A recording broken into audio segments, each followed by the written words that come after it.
Assalamualaikum warahmatullahi wabarakatuh. Perkenalkan, saya Saskia Putri Adli dengan ketiga rekan saya, yaitu Sonia Angelina Bahama Putri, Naomi Asindi, dan Maya Septania Wardani. Di sini kami akan membahas materi mengenai penyesuaian pekerjaan, penyesuaian terhadap pola keluarga, dan penyesuaian diri sendiri. Langsung saja, materi pertama akan saya jelaskan. Penyesuaian pekerjaan pada usia madya. Yang pertama adalah kondisi yang mempengaruhi penyesuaian pekerjaan antara lain 1. Kepuasan pekerjaan 2. Kesempatan promosi 3. Harapan pekerjaan 4. Meningkatnya penggunaan otomatisasi 5. Sikap pasangan 6. Sikap terhadap usaha besar 7. Sikap terhadap teman kerja. Yang ke-8 relokasi. Yang kedua, bahaya pekerjaan pada usia madya antara lain 1. Kegagalan dalam mencapai cita-cita 2. Mandirinya kreativitas 3. Kebosanan 4. Perasaan terangkap 5. Pengangguran dan yang ke-6 mobilitas geografis. Yang ketiga adalah perubahan kondisi bekerja yang mempengaruhi pekerjaan pada usia madya antara lain 1. Sikap sosial yang tidak menyenangkan 2. Strategi perekrutan karyawan 3. Meningkatnya penggunaan otomatisasi 4. Kerja kelompok 5. Masa pensiun wajib dan yang ke-6 relokasi. Demikianlah materi yang dapat saya sampaikan dan akan dilanjutkan oleh teman saya. Terima kasih. Baiklah, saya Naomi Asindi. Di sini saya akan menjelaskan penyesuaian terhadap perubahan pola keluarga dengan penyesuaian terhadap perubahan peran dengan pasangan. Yang pertama, saya akan menjelaskan dari penyesuaian terhadap perubahan pola keluarga. Sebelumnya, saya akan menjelaskan apa itu keluarga. Keluarga adalah suatu unit terkecil dari masyarakat yang terdiri atas kepala keluarga dan beberapa orang yang terkumpul dan tinggal di suatu tempat di bawah satu atap dalam keadaan saling ketergantungan. Mulai dari anak bergantung kepada ibu, ayah, kakak, abang, maupun sebaliknya, kesemuanya saling membutuhkan. Yusuf menyatakan keluarga merupakan lingkungan pertama dan utama bagi anak, sehingga kedudukan keluarga dalam perkembangan psikologis anak sangatlah dominan. Perubahan keluarga diawali pada usia bayi, anak-anak, remaja, hingga dewasa. Pada usia bayi, manusia belum mengetahui apa saja aktivitas yang harus dilakukan pada keseharian kita, dan berbicara pada bahasa sehari-hari.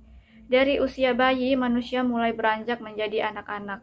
Pada usia anak-anak, beberapa aktivitas keseharian kita mereka sudah mulai sepenuhnya mengetahui, tetapi tidak pada remaja dan dewasa. Individu mulai meninggalkan peran sebagai anak-anak dan berusaha mengembangkan diri sebagai individu yang unik dan tidak tergantung pada orang tua merupakan ciri-ciri masa remaja awal, dari usia 12 tahun hingga 15 tahun.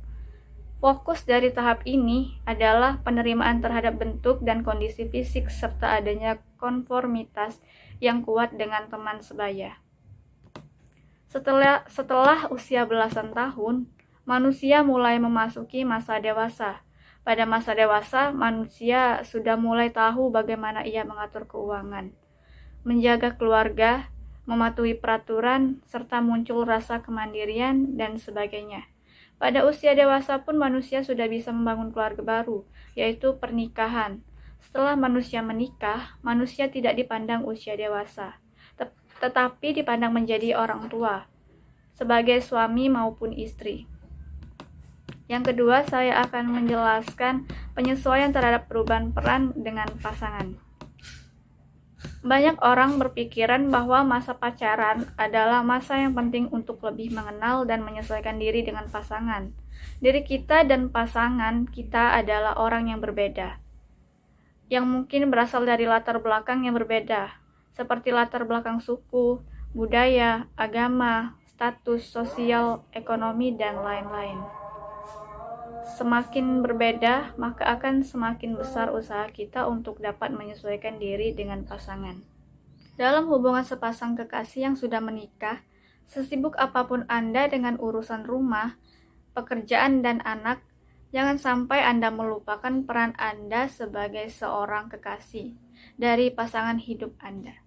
Selayaknya sepasang kekasih, ada kebutuhan dalam diri yang harus terpenuhi. Ada kasih sayang yang perlu bertumbuh, dan ada cinta yang perlu berkembang. Terima kasih. Di sini saya akan menjelaskan yang pertama penyesuaian dengan seks dan pasangan. Apa pentingnya masa pacaran?